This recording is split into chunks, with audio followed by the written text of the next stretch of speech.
You are too late, Captain. Through the power of the Tesseract, Hydra will be victorious. Don't you know who I am? I'm Captain America!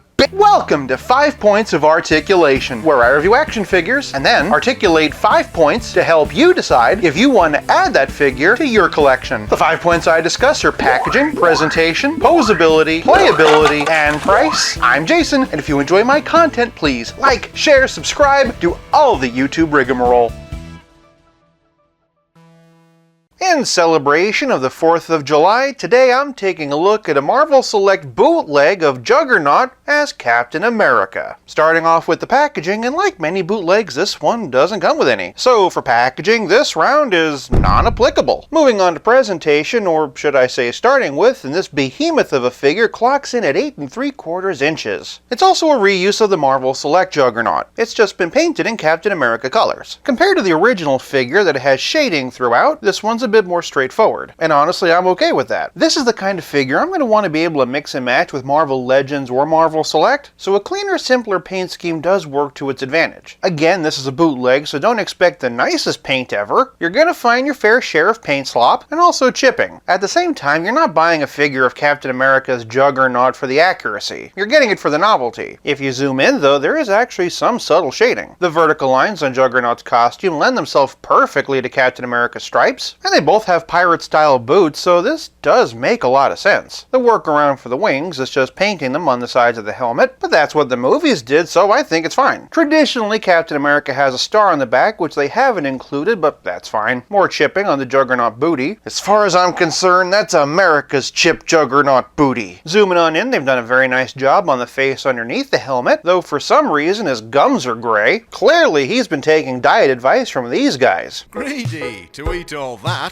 You'll end up with your gums all grey. While we're up at the helmet, there are a couple of dings, but the A is nice and crisp. A bootleg like this happens when the factory starts running the presses after hours. Since they didn't technically sculpt the thing, I can't really give them credit for that. I can, however, give them credit for creativity. Between that and the paint issues, for presentation, I'm giving Jugger Cap half a point. Moving on to posability, and I'm gonna be up front with you. Bootlegs don't exactly have the best track record in this department, so if a joint is fighting me, I'm not gonna push my luck. First things first though, and no trouble at the head. Thanks to the gap in the ball joint, it can look up and down a little. It also gets a bit of tilt and side to side. The shoulders are swivel hinge, but I cannot get them to go up and down. No trouble turning them around though. He also has bicep swivel, which is working fairly well. Single jointed elbows have a 45-degree bend and have not been giving me any trouble hinging. The wrists can only turn side to side, but we're going to talk about them more in the next category. And then moving to the middle, and all of Jugger Cap's articulation is in this diaphragm joint. He does get a little bit of up and down, but mostly just twist. Below the waist, and he has swivel hinge ball hips, with the upper leg over them acting as a thigh swivel. I don't have any trouble twisting them, but I'm not going to go crazy trying to hinge them. Bringing out the official figure as an example though, and this is what he's supposed to do. Moving on down though, and he has single jointed knees that give me no trouble with bending, and then all the way down he has ankles that can swivel, hinge a little bit, and pivot a bit. Marvel Select's articulation is limited under the best of circumstances. The fact that this one has the production quality of a bootleg doesn't do it any favors. For posability, I'm giving this Juggernaut half a point. Moving on to playability, and that's where this figure really comes alive. Remember when I said that we'd be coming back to Juggernaut's swivelly wrists? Well, they're not actually swivel wrists. The hands are completely removable. That's because the bootleggers made alternate hands. So not only does Juggernaut include the fist that the original figure had, they also included 2 accessory holding hands. Just to be clear, the original did not have alternate hands, so this required new sculpting. And what does Juggernaut require accessory holding hands for? How about a Juggernaut scale recreation of Mjolnir? I don't know of a Thor movie figure this size that they could have taken this from, which means it's very likely that this could be a 100% new sculpt. It's also pretty dense. The grip isn't tight, which does make me think they may have gotten this hammer from somewhere, but still, with a little imagination, it does work. And being Captain America, he also comes with a Juggernaut scaled shield. There are scuffs on mine, but because I bought it used, I don't know if that's the bootlegger or the person I got it from. Similar to Mjolnir, it's based on the movie design, and I have no idea where it came from. When Captain Juggernaut throws his mighty shield. Duck!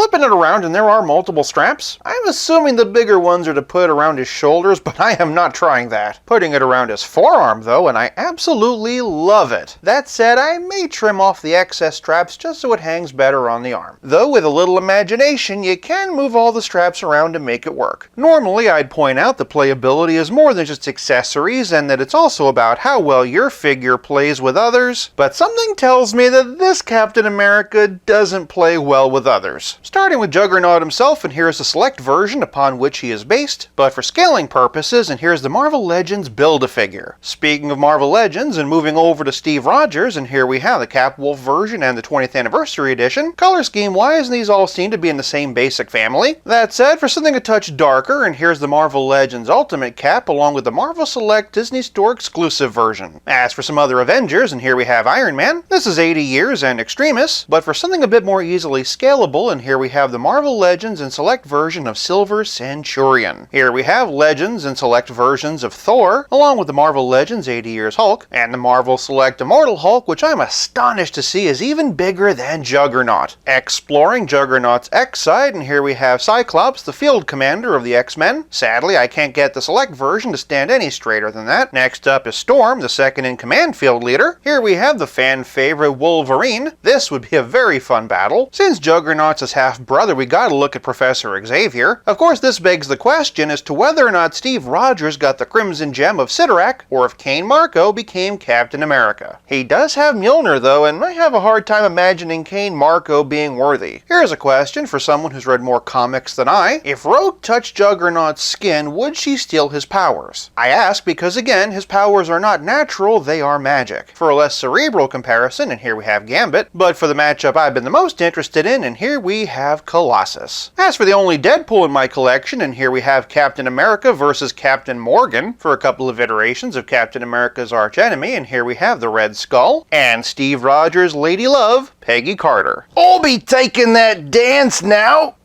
But for another select style, Steve Rogers Bootleg, and here we have the Marvel Zombies Colonel America. For a DC Multiverse comparison, that would be a very fun matchup, and here we have Bane. I will break you! I have a terrible feeling you will be my reckoning. That said, for another fight I'd love to see, and here we have Superman. I chose the Action Comics 1000 version because the colors matched a bit better. Even though this whole section has been mostly relative scale comparisons, we still gotta bring out Pizza Spidey and the Spectacular Spider-Man. And as always, here he is with Stealth Iron Man. Not only is the playability of this bootleg great, it's even better than the original. Whether they repurposed existing weapons or made their own, that does show effort, especially including Mjolnir as a nod to Avengers Endgame, and these new weapons required new hands that the original flat out did not have. For playability, I'm giving Cap Jug 1.5 points. This leaves us with nothing left to discuss but the price. On eBay, this'll set you back anywhere from $60 upward. It's pretty expensive for a bootleg, but I expect it's to offset the tooling of all the new accessories. Lucky for me, I got mine used from another collector, so it wasn't quite as expensive. Even so, for price, I'm giving Juggernaut Captain America 0.5 point for a grand total of 3 out of 4. And look, I got the shield on his back after all. I guess Juggernaut really is magic. That is America's Chip Juggernaut booty. If you like this video, check out one of these. Thank you so much for watching. I'll be back again real soon, but until then, play nice and have fun.